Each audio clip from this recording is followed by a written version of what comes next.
네, 미국은 지난 5월 이후에 2달 만에 하루 평균 신규 확진자 수가 3만 명을 넘었습니다.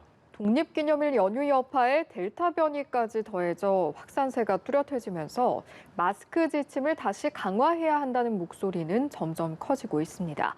워싱턴에서 이경희 특파원입니다. 지난 4일 독립기념일 이후 뚜렷한 증가세를 보이고 있는 미국은 최근 7일간 평균 하루 확진자 수가 3만 명대로 다시 올라갔습니다.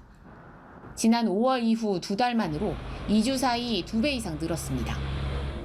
확진자가 폭증하고 있는 로스앤젤레스 카운티는 4일 이후 확진자 수가 4배로 급증했고 입원 환자 수는 전달보다 2배 이상으로 늘었습니다. 상황이 이렇게 되자 전문가들 사이에서는 주정부 차원에서 개별적으로 결정할 것이 아니라 연방정부 차원에서 마스크 규정을 강화해야 한다는 목소리가 커지고 있습니다. 미국 소아과 학회는 9월 새학년 시작을 앞두고 백신 접종 여부와 관계없이 학교에서 마스크를 쓰길 권장한다는 입장문을 발표했습니다. 앞서 질병통제예방센터 CDC가 백신을 맞은 경우 교실에서 마스크를 쓰지 않아도 된다고 발표한 지침과는 결이 다릅니다.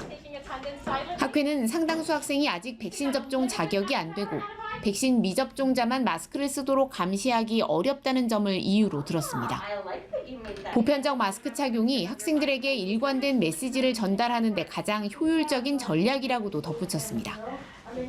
한편 조 바이든 대통령은 이날도 페이스북 등 SNS를 통해 확산하는 백신 관련 가짜뉴스를 언급하면서 운영업체들을 압박했습니다. 다만 발언 수위는 조절했습니다. It was pointed out that Facebook, of all the misinformation, 60% of the misinformation came from 12 individuals. Facebook isn't killing people. These 12 people are out there giving misinformation.